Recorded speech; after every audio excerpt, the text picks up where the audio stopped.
Скальпель. Зажим. Yana zajim. Qaychi. Ishga bering.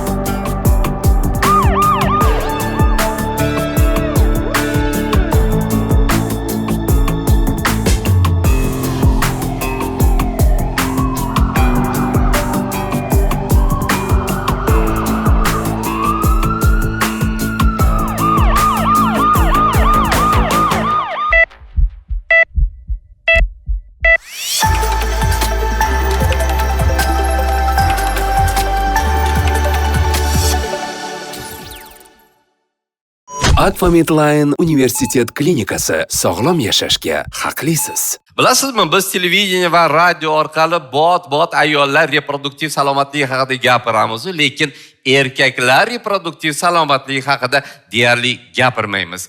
Uyalamiz, iymanamiz. Aslida oilaning mustahkam va sog'lom bo'lishida erkaklar salomatligi juda katta ahamiyatga ega va bugungi suhbatimiz aynan shu haqida. Efirda Puls 1141 ko'rsatuvi. Assalomu alaykum.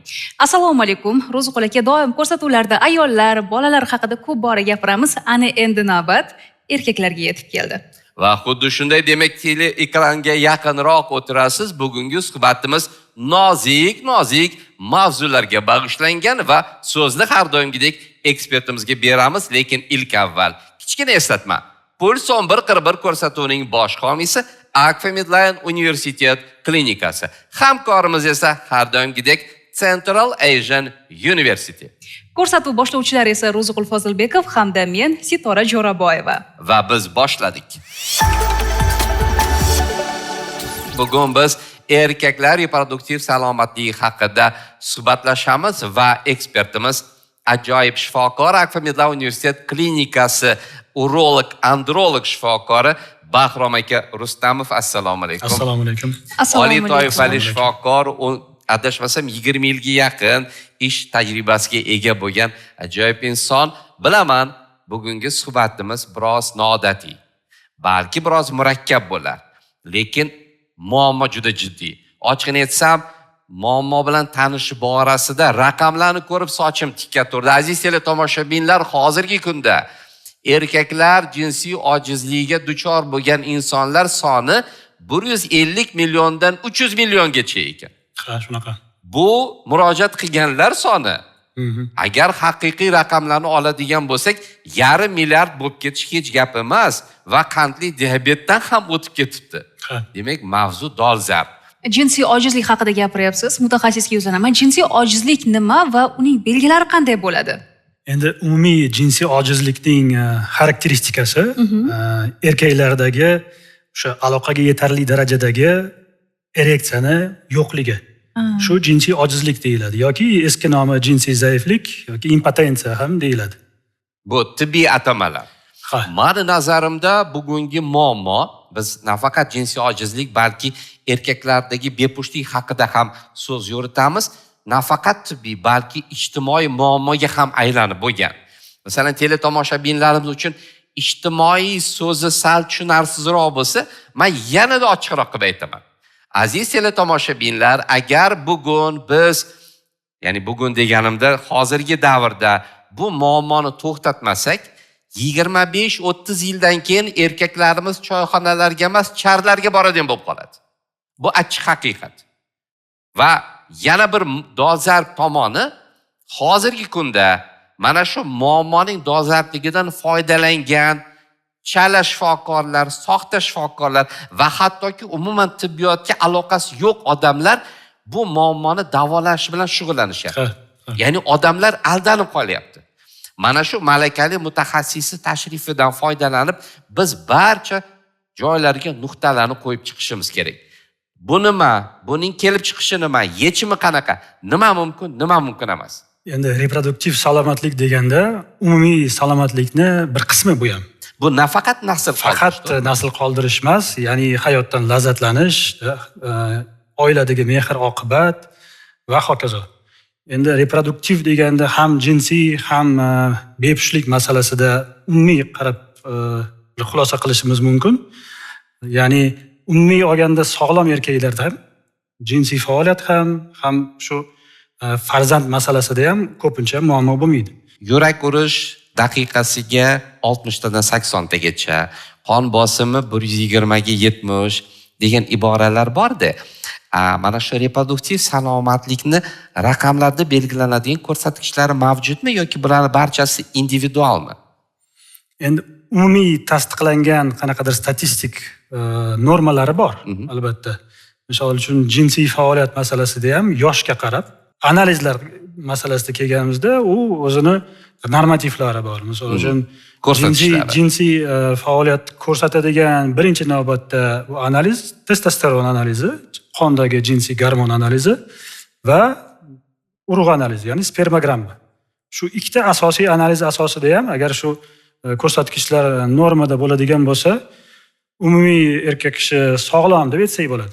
Qolgani keyin o'sha shikoyatlarga qarab ajratiladi. Huzuringizga keladigan bemorlar asosan nima sababdan shunday holatga kelishyapti? Misol uchun birinchi navbatda chekishmi yoki bo'lmasa nosog'lom uyqu yoki o'sha ozmi ko'pmi ichish, chakish deylik. Asosiy sabablari nima? Yoningizga kelayotgan bemorlarning yoki yosh o'tganligimi?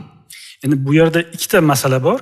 Agar umumiy sog'lom erkaklarda kasalliklar bo'lmasa, unda hayot tarzidagi o'sha kamchiliklar yoki o'sha omillar, ya'ni tamaki chekish, aytganingizdek, alkogol qabul qilish, kam harakat va stress va uyqusizlik. Bu omillarni yo'qotish kerak o'zi umuman olganda.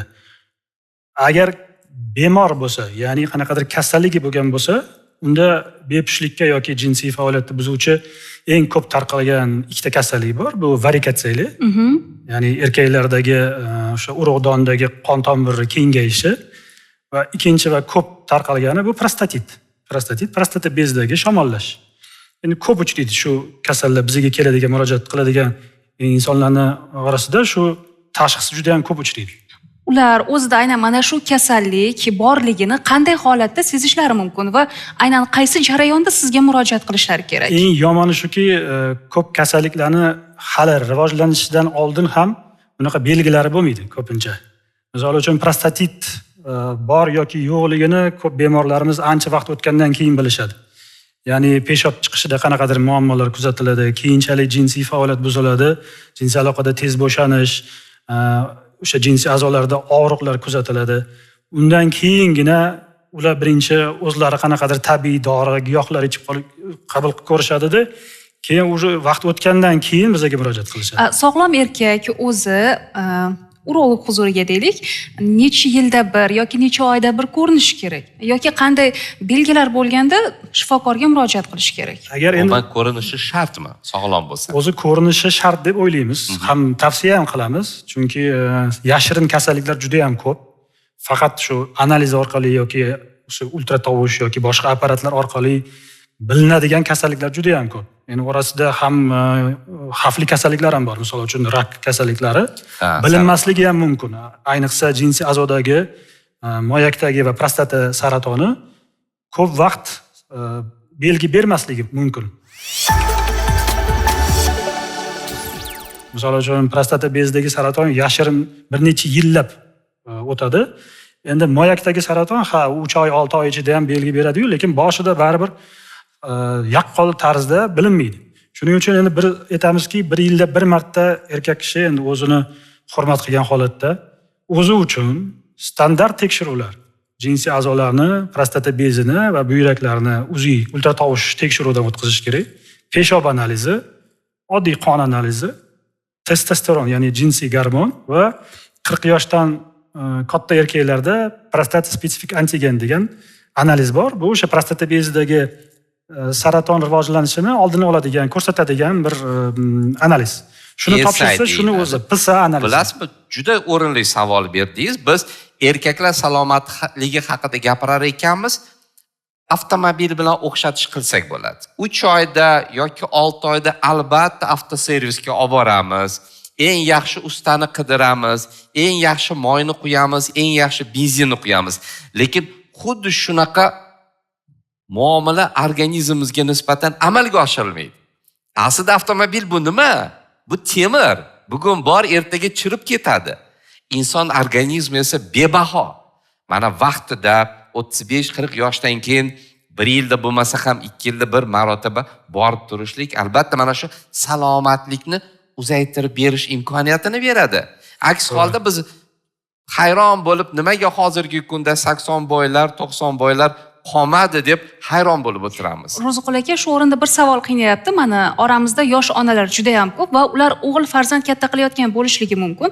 Va mutaxassisga savolim shundan iboratki, agarda kichkina o'g'il farzandlarni haqiqiy erkak bo'lishi uchun, o'zini har tomonlama sog'lom bo'lishi uchun onalar kichikligidan ham bolaning jinsiy tarbiyasiga e'tibor qaratishi kerakmi va qanday hollarda ularga e'tibor qaratishlari kerak?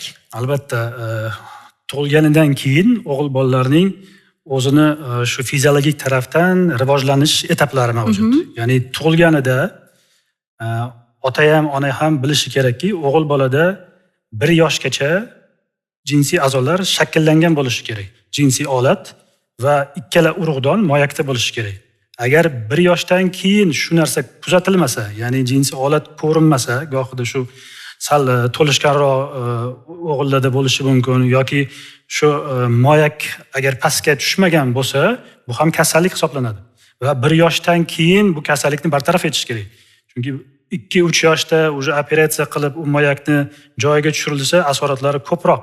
Shuning uchun tug'ilganida demak jinsiy a'zo joyidami va ikkala moyak pastdami, shunga qaraymiz. Endi ikkinchi etap prepubertat holat 9 yoshdan boshlanadi va 13 yoshgacha. Ya'ni o'g'il bolada bo'yi cho'ziladi, soch o'sishi boshlaydi, ya'ni soqol o'sishi boshlaydi va jinsiy a'zolarning atrofida ham mayda sochlar paydo bo'ladi. Va jinsiy a'zoning va urug'donni ham o'zini o'sishi tezlashadi. Endi uni otalar biladi, ahamiyat berishadi. Agar shu 9-13 yoshda jinsiy a'zolari yoshga nisbatan yaxshi bo'lsa, o'zi bilinadi. Undan keyingi pubertat holat, o'smirlik davri, уже deyarli erkak kishi bo'ladi o'g'il. Bunaqa paytda yaxshisi, endi biza kattalar urologimiz, andrologimiz bizaga 16 yoshdan keyin kelishadi bemorlar. Bizaga olib kelsa yaxshiroq. Chunki biz o'zimiz tekshirib, o'sha moyakning ichida yoki jinsiy olatda qanaqadir kasalliklar bormi, tug'ma nuqsonlar bormi, shu varikatsiyali, uni ham yaqqol gohida bilinmaydi. Uni faqat mutaxassis o'zi ko'rib, agar kerak bo'lsa tekshiruvlar qilib, biz keyin aytamiz. Agar hammasi yaxshi bo'lsa, aytganingizdek, ya'ni o'g'il bola sog'lom bo'lsa, 16 yoshdan keyin endi faqat to'ydan oldin ko'rishamiz deymiz o'g'il bolalarga. Agar lekin kasallik bo'lsa, misol uchun varikatsiyalini aytaylik, o'sha qon tomir kengayib ketgan bo'lsa, darajasi hali kichkina bo'ladigan bo'lsa, unda 1 yilda bir marta kelib turish kerak u inson. Chunki o'smirlik davri juda ham tez o'tadi, o'g'il bolalar tez rivojlanadi, ham bu kasallik ham rivojlanib ketishi mumkin. Shuning uchun agar kasallik bilindi, agar faqat kuzatadigan holatda bo'ladigan bo'lsa, 1 yilda bir marta kelib turadi. Yo agar darajasi katta bo'lsa, unda o'sha 16-17 yoshda bu kasalliklarni bartaraf qilsa ham bo'ladi. O'rinli savol va hozir xayolimga bitta fikr keldi. Agar noto'g'ri bo'lsa aytib o'tasiz. Meni nazarimda aslida o'smir o'g'il bolalar bilan ota ham, ona ham har doim reproduktiv salomatlik borasida suhbatda qiynalishi mumkin. Shunday ekan 16 yoshga to'lgan o'g'il bolalarni otalar yarim soatga, 30 daqiqaga androlog shifokor huzuriga olib borsa, o'g'il bola androlog shifokori bilan yuzma-yuz suhbatlashsa, biz kelajakda bo'lishi mumkin bo'lgan ko'plab kasalliklar va ko'plab muammolarni oldini olgan bo'lamiz. Ha, albatta. Chunki ota eta olmagan narsani shifokor eta oladi. O'g'il bola otaga eta olmagan shikoyatini shifokorga eta oladi. Shunday ekan, agar siz o'zingizni farzandingiz kelajagi borasida qayg'ursangiz, 16-17 ga to'ldirma, olib keling, suhbatlashsin. Muammo yo'q deb aytadi olam guliston, to'g'rimi? To'g'ri. Mabodo muammo aniqlansa, uni vaqtida bartaraf qilaylik, kelajak zurriyotlarimiz sog'lom bo'lsin, oilalar mustahkam bo'lsin. To'g'rimi? Ro'ziqul aka, aynan jinsiy ojizlik bepushtlikka ham sababchi bo'la oladimi? Shu savol ham meni biroz qiynadi, chunki ijtimoiy tarmoqda jinsiy ojizlik ko'plab bepushtliklarga olib kelishi haqida aytilgan, ayollarda ham, erkaklarda ham. Mutaxassis bu borada nima deya oladi? Endi jinsiy ojizlik deganda birinchi o'zi tushunchani to'g'ri anglab olishimiz kerak-da. Jinsiy ojizlik yoki jinsiy zaiflik ayni erkaklarda bo'ladigan ereksiyani yetishmovchiligi yoki sustligi. Misol uchun ko'p erkaklar shikoyat qilishadi, peshobim tez-tez chiqyapti. Misol uchun jinsiy xohishim past. Shu ham jinsiy ojizlik deb o'ylashadi. Aslida u boshqa kasallik. Shuning uchun agar jinsiy zaiflik desak, bu faqat jinsiy aloqaga yetarli darajadagi ereksiyaning yo'qligi. Faqat shu jinsiy zaiflik.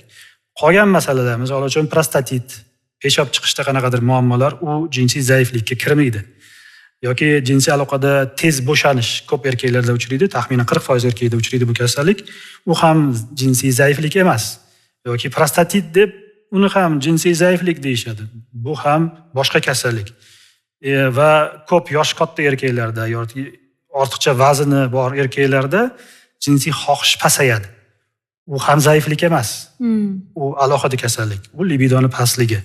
Shuning uchun zaiflik deganda ayni ereksiyani sustligi haqiqiy kasallik deb aytadigan bo'lsak, 70% holatlarda bu jinsiy a'zodagi qon aylanishini buzilishi.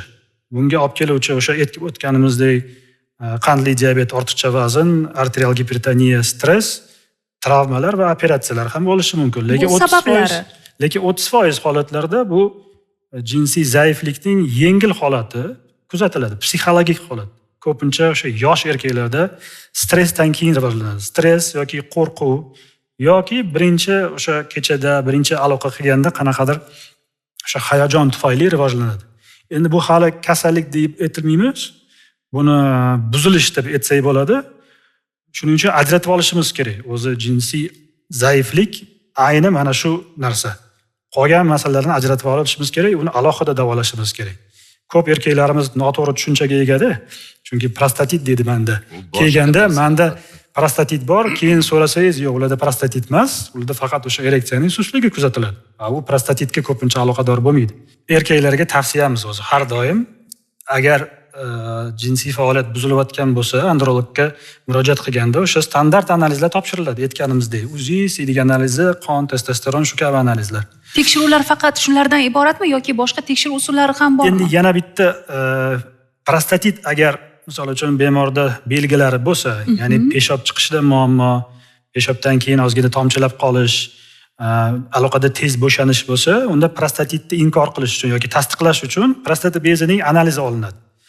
Bu prostata bezi masaj qilinadi, o'sha suyuqlik mikroskop orqali ko'riladida, tarkibida leykositlar miqdori 10 tadan oshiq bo'lsa, prostatit deymiz. Xronik prostatit deb aytamiz. Yoki urug' analizi topshirsa, spermogrammada ham leykosit miqdori 1 milliondan oshsa, xronik prostatit belgisi deb aytamiz. Lekin shu holatda yana bitta narsani aytishimiz kerak. Agar kasallikni belgilari bo'lib, shu xronik prostatit analizlar orqali tasdiqlansagina davolash kerak bemorni. Agar analizda o'sha aytgan ikkita analizda leykosit miqdorlari bo'lmasa, ya'ni shamollash bo'lmasa, bu xronik prostatit deyilmaydi va uni davolash kerak emas. Uni sabablari juda ham ko'p bo'ladi. Misol uchun xronik og'riq sindromi degan narsa bor. Dunyo statistikasi bo'yicha farzandli bo'lishni xohlagan juftliklarning 85% bir yil ichida hech qanday tibbiy aralashuvsiz ham tabiiy ravishda homiladorlikka erishar ekan. Keyingi 2 yil ichida esa yana 8% baxtli oilalar ular qatoriga qo'shilishi mumkin. Faqat qolgan 8-10% juftliklar esa 2 yildan keyin ham homilador bo'lishga qiynalishi va shifokorlardan tibbiy yordam olishga to'g'ri keladi. Aynan shuning uchun Jahon Sog'liqni saqlash tashkiloti bepushtlik diagnozi qo'yilishidan oldin juftliklarni 1-2 yil tabiiy yo'l bilan homiladorlikka erishishga harakat qilishlarini tavsiya qiladi. Va bepushtlik deb juftliklarning doimiy va himoyalanmagan jinsiy aloqalari 1-2 yil davom etgandan keyin ham homiladorlikka erishmasliklariga aytiladi. Bepushtlik birlamchi va ikkilamchi turlarga ajratiladi. Birlamchi bepushtlik deb voyaga yetgan ayol yoki erkak umri davomida hali biror marta ham farzandlik bo'la olmaganiga aytiladi. Ikkilamchi bepushtlik deb esa ilgari homilador bo'lib, farzandli bo'lgan juftliklar keyingi safar homilador bo'lishga qiynalishayotganiga aytiladi. Bepushtlikning sabablari turlicha bo'lib, odatda bepushtlikning 33% erkaklar reproduktiv salomatligidagi muammolar, Qolgan 33% esa ayollar sog'lig'idagi muammolar sabab kelib chiqadi. Qolgan 33% holatlarda esa har ikkala juftning sog'lig'idagi muammolar yoki noma'lum sabablar tufayli kelib chiqadi. Erkaklarda farzandli bo'lishga to'sqinlik qiladigan sabablarga asosan varikoselli kasalligi, ya'ni mayaklarni ta'minlovchi qon tomirlarining kengayishi, testosteron gormoni past bo'lishi va boshqa gormonal buzilishlar, jinsiy zaiflik, juda ham tor shim yoki ichki kiyimlar kiyish yoki issiq hamvom va saunalarda doimiy vaqt o'tkazish va shu kabi boshqa sabablar tufayli jinsiy mayaklarni doimiy issiq haroratda qoldirish, anabolik steroidlar iste'moli kabilar kiradi. Ba'zi qiziqarli tadqiqotlar natijasiga ko'ra, notebookni tizzani ustiga qo'yib ishlatish ham erkaklar urug'i sifatini tushirishi aniqlangan. Unga ko'ra, atigi 11 daqiqa notebookni shunday holatda ishlatish salbiy ta'sirlar bilinishi uchun yetarli bo'lgan. Gap bunda notebookdan chiqayotgan qandaydir zararli nurlar yoki issiqlikda emas, shunchaki uni ishlatish jarayonida odatda oyoqlarning orasini zich holatda ushlab turish va yuqoriga notebookni qo'yib qo'ygani uchun havo aylanishi buzilib, tanadan chiqayotgan issiqlik havoga tarqalib keta olmasdan, o'sha atrofda to'planib qolishdan ekanligi aniqlangan. Ayollarda kuzatiladigan bepushtlikka sabab bo'luvchi holatlarga kelsak, bularga ovulyatsiya, ya'ni tuxumdonlardan tuxum hujayrasi ajralib chiqishidagi muammolar, endometrioz kasalligi, jinsiy a'zolardagi anatomik buzilishlar, ya'ni oddiy tilda aytganda, urug' kirishi mumkin bo'lgan yo'llarning to'siqligi, buyrak kasalliklari, turli infeksiyalar natijasida yallig'lanishli kasalliklar, bachadon poliplari va ba'zi kistalar, buqoq kasalliklari va hayz kelishida doimiylik yo'qligi yoki umuman hayz kelmasligi kabilar kiradi. Quyidagi holatlar esa har ikkala jins vakillarida ham kuzatilganda bepushtlikka olib kelishi mumkin. Bularga alkogol mahsulotlari iste'moli, semizlik yoki haddan ziyod ozg'inlik, vaqtida davolanmagan jinsiy yuqumli kasalliklar, haddan ziyod jismoniy faollik, kimyoterapiya yoki nur terapiyasini olish, qo'rg'oshin metalli va xo'jalikdagi kimyoviy vositalar kabi zararli toksinlar bilan doimiy kontaktda bo'lish kabilar kiradi. Bunda bo'lajak ota-onaning yoshi ham muhim rol o'ynaydi. Odatda ayollar uchun 35-40 yoshlardan keyin homilador bo'lish ehtimoli bir necha barobar kamayadi. Erkaklarda esa bu sal keyinroq, ya'ni 50 yoshlardan keyin kuzatila boshlaydi. Juftliklarda bepushtlikning sabablarini aniqlash uchun bir qancha tibbiy tekshiruvlar o'tkaziladi. Bunda erkaklarda urug' analizi, ya'ni spermogramma, turli qon analizlari va mayaklarni ultratovush tekshiruvi kabilar o'tkazilishi mumkin. Ayollarda esa tos a'zolar tekshiriladi. Bunda bachadon bo'yni va qindan bak pasav olinishi mumkin. Yana tos a'zolari ultratovush tekshiruvi, qon analizlari va kontrast suyuqlik yordamida rentgen tekshiruvlari o'tkaziladi. Ba'zida ingichka kamera yordamida bachadon ichi holatini bevosita tasvirga olish ham qo'llanilishi mumkin. Xayriyatki, hozirda shifokorlarning yordami bilan haqiqatan ham bepushtlik kuzatilayotgan juftliklarning 90-95% oxir-oqibat homiladorlikka erishishligi mumkin. Shuning uchun tushkunlikka tushishning sira hojati yo'q. Yaxshi umid va shifokorlarning yordami bilan har kimni ota-ona bo'lish baxtiga yetkazishi mumkin. Siz bilan CAU Med 36 jamoasi bo'ldi. Keyingi ko'rsatuvlargacha salomat bo'ling. Miofasциальный sindrom degan narsalar bor. O'sha toz sohasidagi qon aylanishi va mushaklarning buzilishi tufayli rivojlanadi. Shuni ko'plari prostatit deb o'ylab, keyin uni davolashadi. Aslida statistika bo'yicha 100 ta erkakka prostatit tashxisi qo'yilsa, haqiqatdan 5 tasidagina prostatit mavjud bo'lar ekan. 95 tasiniki Ahmadboy. Ay, Biznes. Biznes. Albatta erkaklarimiz ozgina muammoni his qilgandan keyin androlog shifokorga borishdan tortinadi, uyaladi, internetni kovlab, internetda qanaqadir bo'lar bo'lmas giyohlarni iste'mol qilishni boshlaydi. Niyatimiz yuqorida varikotsel va prostatit so'zlari tilga olindi. Bu ko'pchilikni qizdiradigan mavzu. Keling, mana shu ikkita holatni mullajlar yordamida yoritib o'tsak. Nima deysiz? Bo'ladi. Marhamat. Va navbat hammamiz ko'p bot eshitadigan varikotseli muammosiga. Meni nazarimda varikotseli bilan bog'liq bo'lgan vaziyatda tibbiyotdan ko'proq mishmishlar, ya'ni marketing ustunroq turadi. Aslida varikotseli o'zi nima? Endi varikotseli kasalligi bu erkaklardagi moyakdagi qon tomirlarining kengayishi. Asosan 12-13 yoshdan keyin boshlanadi. Ya'ni bu varikoz. Varikoz o'sha oyoqda bo'ladigan varikozni bir turi, lekin moyakda rivojlanadi. 90% holatlarda erkaklarda chap tarafida bo'ladi. Chap tarafida. Va o'sha 13 yoshda boshlanadi. Birinchi daraja qon tomirni quyilishi bilan bog'liq, to'g'rimi? Qon tomiri ham quyilishi, ham devori bo'shashib ketishi va klapanlari ishlamasligi tufayli. O'ng tomondagi vena to'g'ridan to'g'ri Qava inferior, ya'ni bu bizni tibbiy anaqalarimiz. Nimaga chap tarafda rivojlanadi? Chunki chap tarafdan chiqadigan qon tomirlar o'sha buyrakning qon tomiriga to'g'ri burchak orqali tushadi. Shuning uchun gidrostatik bosim chap tarafda ko'proq. Shuning uchun qon tomiridagi bosim ham baland bo'lgani uchun devori kengayib ketadi. O'ng tarafdagi esa qon tomirining burchagi sal kamroq. Shuning uchun u yerda bosim kamroq bo'lgani uchun deyarli o'ng tarafda varikatsiya uchramaydi. Demak 90% erkaklarda qon tomir kengayadi, lekin bu kasallik emas. Bu kasallik hali darajasiga ham qarashimiz kerak. Og'ir ko'targandan bo'ladimi shunda? Chunki varikoz, og'ir ko'tarsang varikoz bo'lasan deyishadi. O'rinli savol. Og'ir ko'targandan yuzaga keladimi? Buni o'zini moyilligi bor. Misol uchun 100 ta erkakdan taxminan 15 ta erkakda varikatsiyalik kasalligi asli bor. Lekin darajasiga qarashimiz kerak. 15% demak bor. Deyarli hamma erkakda 100% dan 15 tasida albatta bu kasallik bor. Lekin darajasi har xil bo'ladi. Misol uchun kimdadir birinchi daraja bo'ladi, butun umr kasallik rivojlanmaydi, shu holatda qoladi, ta'sir ham qilmaydi. Bezovta ham qilmaydi. Bezovta ham qilmaydi, ularga biz hech narsa tavsiya qilmaymiz. Bir yilda bir marta faqat tekshiruvda bo'lib turadi. Lekin ikkinchi yoki uchinchi daraja bo'lsa, bemorga bilinadi. Ya'ni birinchi navbatda belgisi bu og'riq kuzatiladi. O'sha 13, 14, 15 yoshda bemor shu narsani sezadi, birinchisi. Ikkinchisi, undan keyin uylangandan keyin bepushtlik rivojlanishi mumkin. Birlamchi bepushtlik taxminan o'sha va birlamchi va ikkilamchi bepushtlikni umumiy olganda, ya'ni umuman farzandsiz erkaklarda yoki bitta, ikkita farzandi bo'lib, keyinchalik yana farzand ko'rishiga qiynalayotgan erkaklarning umumiy olganda 60%, 70% da varikatsiyalik kasalligi mavjud. Bizni qiziqtirgan ikkita savol. Birinchisi, nima sababdan varikatsiyalik kasalligi vujudga keladi va ikkinchisi, varikatsiyalining bepushtlikdagi ahamiyati nimada? Endi varikatsiyalining sababini aytib o'tdik. Qon tomiri devorining kengayib ketishi va o'sha klapan tizimi bosim tufayli yaxshi ishlamasligi. Bu ko'rinishi. Unga olib keladigan sabablar nima? Turmush tarzimi, og'ir ko'tarishmi? Yo'q, bilasizmi, u turmush tarzi ham kuchaytirishi mumkin bu kasallikni, lekin asli kelib chiqishini u genetik moyillik bo'ladi. Ayni o'sha qon tomirlarining tuzilishida.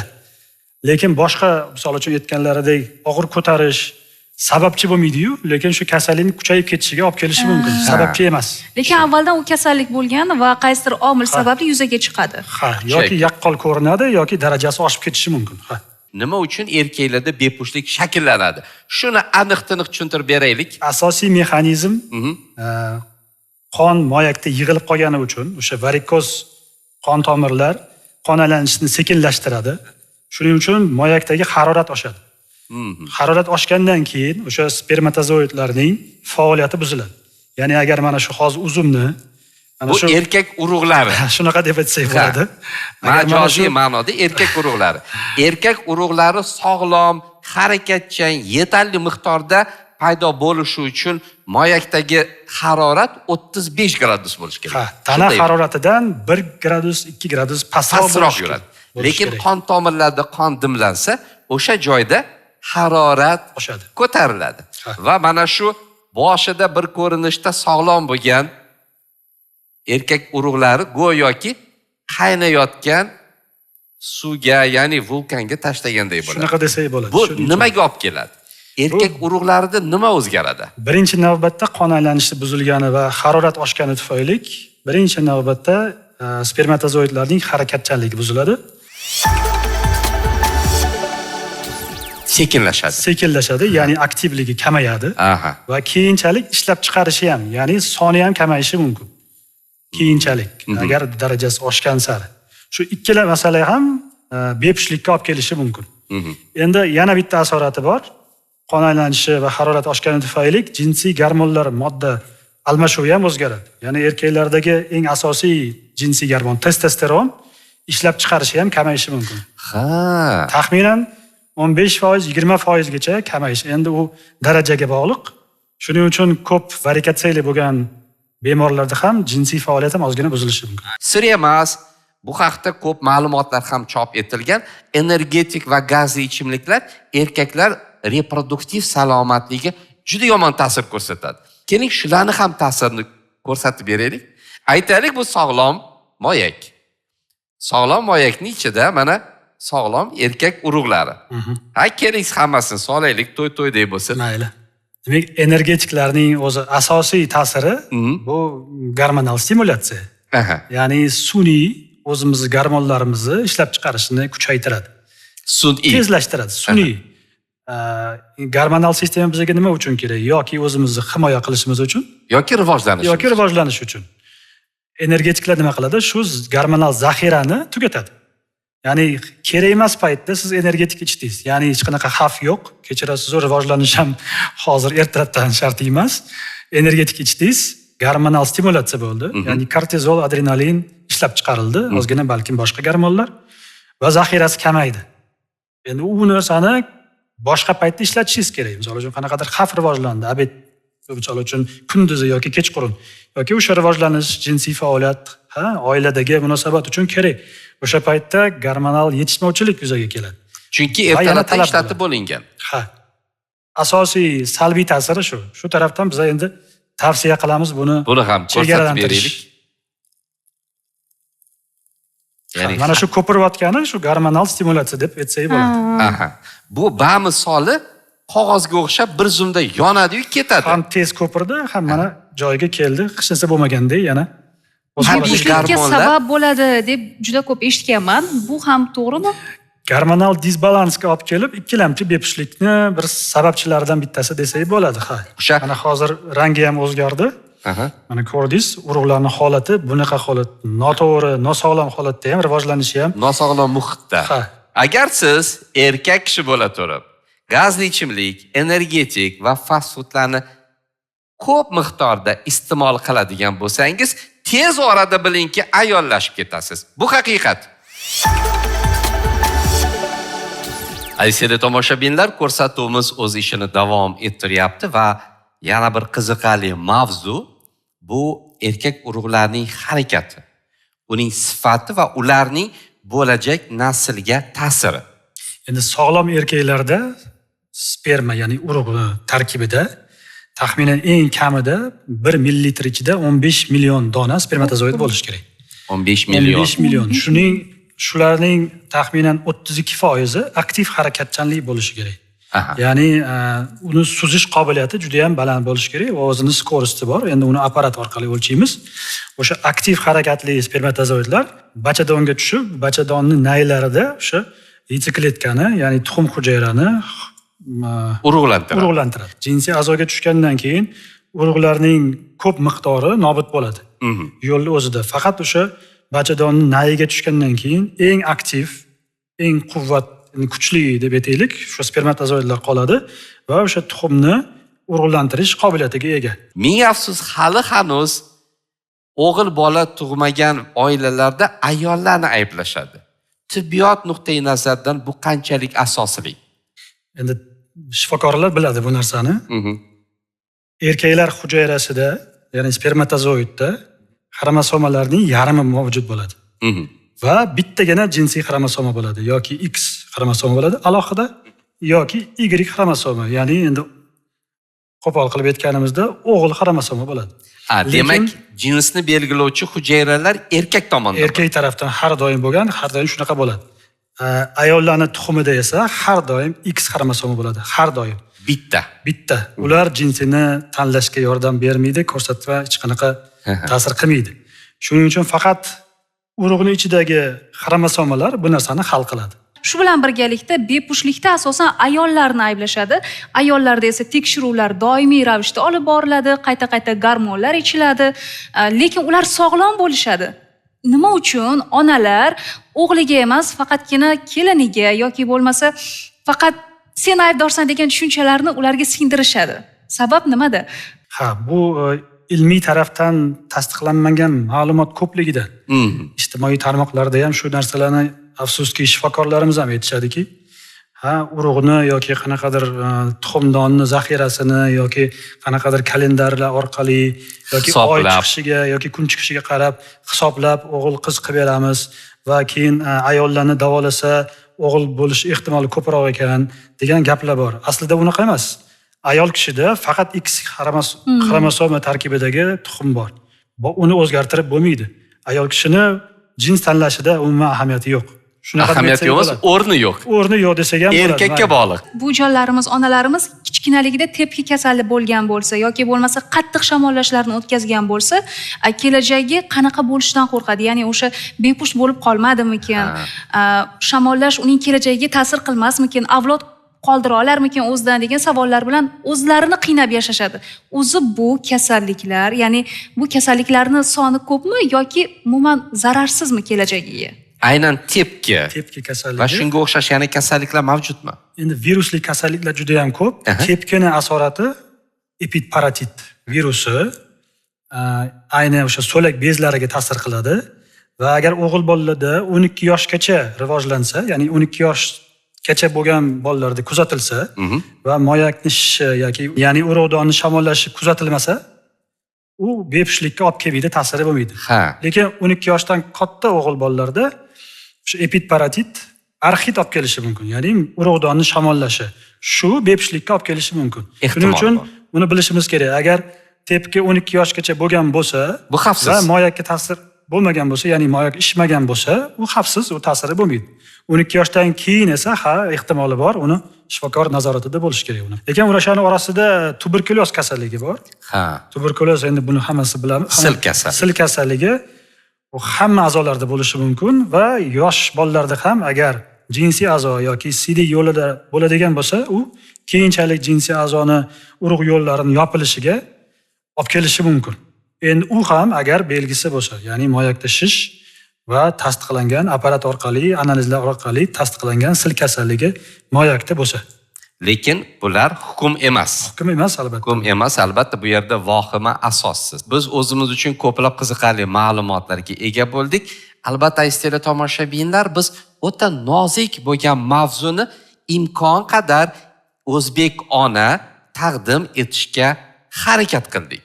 Ekspertimizga alohida minnatdorchilik bildirib qolmoqchiman. Akfa Medline Universitet klinikasining malakali oliy toifali shifokori, urolog, androlog Bahrom aka Rustamov edilar. O'ylaymanki, biz siz bilan yana suhbatlarimizni davom ettiramiz. Tashrifingiz uchun rahmat. Sog' bo'ling.